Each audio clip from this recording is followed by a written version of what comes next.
साथियों नमस्कार, मैं रामकृष्ण पांडे और आप देख रहे हैं द राष्ट्र 11।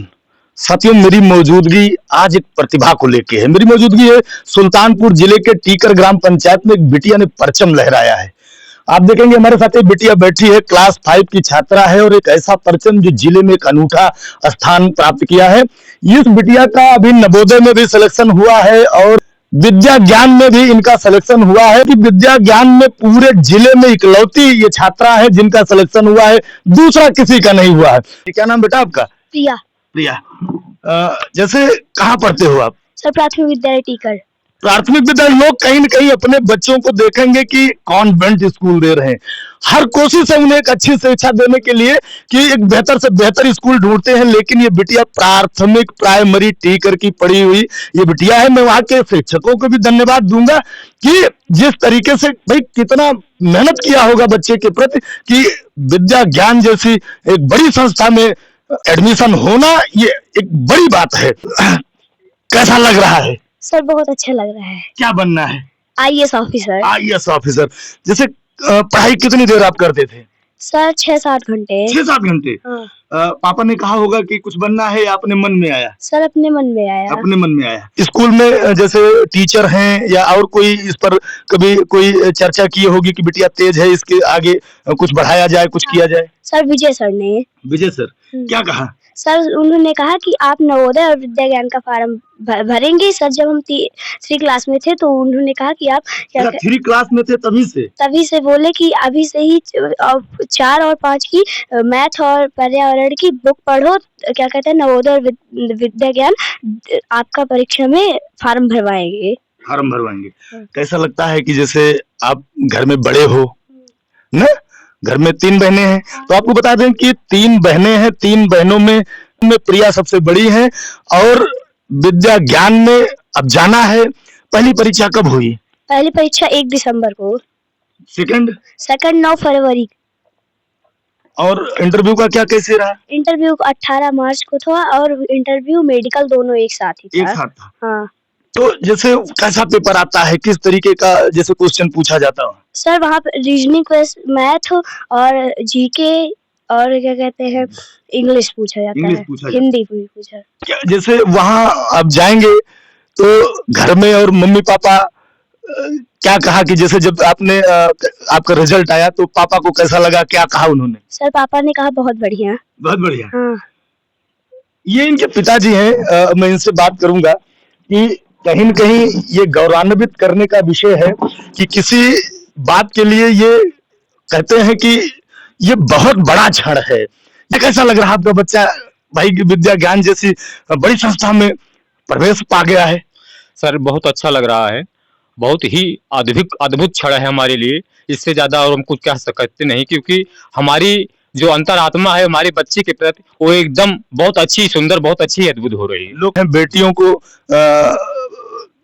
पराया समझते हैं, बेटियों को कहीं न कहीं देखते होंगे कि शिक्षा पढ़ लो इधर उधर, कहीं न कहीं थोड़ा सा ये होता है कि दूसरों के घर जाएगी, लेकिन ये भावना रखते हैं और आपने इस तरीके से पढ़ाया कि आपकी बेटी विद्या ज्ञान जैसी बड़ी संस्था में सिलेक्शन उसका हुआ। सर हमारी लड़की शुरू में ही पढ़ने में बहुत ही ठीक थी। ये इसका एक अंदर का मन था। किसी भी पढ़े लिखे नागरिक को जब देखती थी तो उससे अपना प्रश्न क्वेश्चन बात संवाद करती थी और इसको पढ़ने में अपने स्कूल में अव्वल दर्जा में थी। और जब भी कोई अध्यापक इसको नहीं बताता था तो उसके पीछे लगकर सारे क्वेश्चन का अर्थ निकालती थी। और इसके माध्यम में सबसे बड़ा योगदान प्राइमरी पाठशाला के सभी स्टाफ का तो है ही, लेकिन सबसे सराहनीय प्रयास इनके विजय पाल जी का है, जो कि अपने अद्भुत चमत्कार से यहाँ तक पहुंचाया है। विजय पाल जी से भी कहीं न कहीं मिलूंगा और जानूंगा कि कितनी मेहनत से इस बिटिया को आगे बढ़ाया है। मैं उन्हें बधाई भी दूंगा और कहीं न कहीं बहुत धन्यवाद दूंगा कि वो इस तरीके के सोच रखते हैं कि बेटियों को शिखर तक ले जा रहे हैं। इनकी माताजी बैठी हैं, दादी है, हम इनसे भी चर्चा करेंगे। नातिन है, सिलेक्शन हो गया सीतापुर विद्या ज्ञान में, कैसा लगता है? ये तो जा रही वहाँ। अरे कल खबो न खाए खुशी। अरे बाप रे, खुशी के मारे खबो न खाई। अब ऐसे ज्यादा क्या बताए। अरे एक जन छुट्टी पाए हमारे भाई छुट्टी काहे पोबू, तो जब तक रहबू तब तक छुट्टी न मिले, नहीं, कम से कम खर्चवा तुमके खर्चवा कम हो गया है। हाँ। सरकार या कहे कि संस्था तीन थी बिटिया यहाँ कमाही धमाही देखा था खेत बाड़ी कम है, गरीबी कहीं है, गरीबी गरीबी ये बिटिया दूर कर देगी। देखो पिता की आंख में आंसू है, क्या करी हमारे नानी आंसू, क्या बात, क्या झील रही हूँ हमारी आत्मा जान रही। बिटिया दिन बदल देगी। हाँ बदल दे, हम तो चलेंगे सब हमारी। अरे ऐसे कैसे, जब तक वो अफसर बनेगी तब तक आपको रहना है। वो कह रही कि आईएएस बनेंगे, और उसके लिए जितनी प्रतिभा है बहुत बड़ी चीज नहीं है। आपके यही तहसील में गामिनी सिंगला मैम आई हैं जो उपजिला अधिकारी हैं, आईएएस की तीसरी रैंक के पहली बार में उन्होंने फाइट कर दिया था। तो बिटिया है, सोच लीजिए कि हो सकता पहली बार में फाइट करे और आपको अपनी कुर्सी पर बैठाए कि मेरी दादी उसी कुर्सी पर बैठेंगी जिस कुर्सी को वो आईएएस बन के जाएगी, जिस कुर्सी पर। उनकी कृपा है तो भाई, उन्हें कृपा हो तो वो हो जाए भैया। कृपा, हाँ कृपा बिटिया इतनी मेहनत है कि बिटिया कृपा हो ही जाएगी। कहते हैं कि होनहार बिरवान के हो चिकने पात, जब जो होनहार होते हैं उनके लिए रास्ता अपने आप खुलता जागता है। आप देखे होंगे तमाम बाधाएं आती हैं अच्छे कार्य करने के लिए। ये जो आप शिखर की तरफ बढ़ेंगे तो तमाम पत्थर आपके सामने पड़ेंगे। आप जब भी हिमालय पर चढ़ते हैं तो तमाम कंदराओं से आपको गुजरना पड़ता है। वो कंदराएं पार कर कर ही आदमी एवरेस्ट तक पहुंचता है। आप उसमें तमाम चीजें की माता जी हैं। क्या लग रहा है, कैसा लग रहा है, आपकी बिटिया ने परचम लहराया है? हाँ बहुत खुशी है एकदम। अब तो जा रही वो बाल विद्या मंदिर, हाँ तो एकदम खुशी, विद्या ज्ञान पहुंच रही है। हाँ एकदम बहुत, कल से तो खुशी कहीं पता ही नहीं कितना खुशी हो रही है। लेकिन दूर भी तो जा रही, हाँ इसका दुख रहेगा। हाँ लेकिन कहते हैं कि अगर आपको आगे बढ़ना है तो जगह तो छोड़नी पड़ेगी, क्योंकि छात्र और बारिश का पानी, इसकी कोई मतलब ये एक जगह नहीं होती को कहा जाएगा जब तक वो अपने शिखर तक नहीं पहुंचता।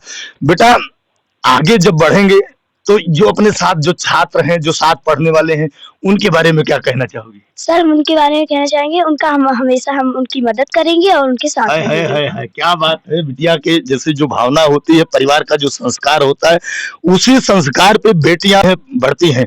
आप देखेंगे कि इस समय बेटियों का कब्जा है पूरे देश पर।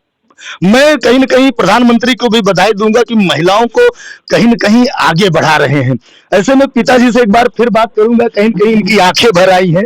और मैं बधाई देते हुए, जिस तरीके से आपने ये संघर्ष करते हुए अपनी बेटी को यहाँ तक बढ़ाया है, आपकी 2 बेटियां और हैं, वो कैसी हैं, कैसे पढ़ती हैं? सर वो भी बहुत अच्छी है पढ़ने में। हमारी दूसरी बेटी जो है कक्षा 3 में, अब की कक्षा 4 में जाएगी। उसको भी अपने बहन के साथ बैठकर पढ़ने में मजा आता था।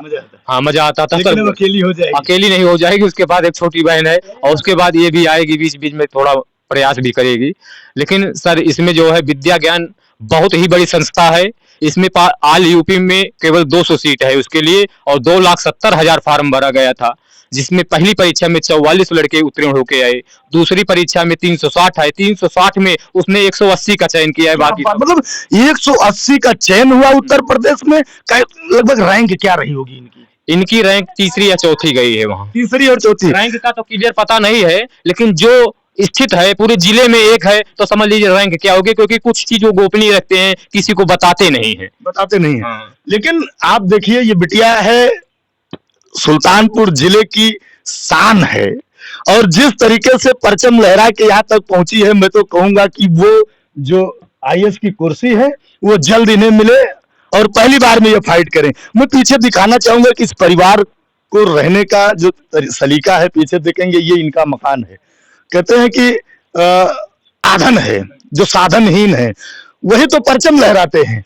जो साधन से भरे हैं, जो साधन जिनके पास भरपूर साधन है, अगर वो उस यात्रा को कर रहे हैं तो उनके पास तो कोई समस्या नहीं, वो तो बढ़ ही जाते हैं। लेकिन जो साधनहीन लोग हैं, उनके अगर बच्चे परचम लहराते हैं तो चुनौती है कि वो पार कर ले जाते हैं। हम फिर मिलेंगे किसी वीडियो में, तब तक के लिए जय हिंद, जय भारत।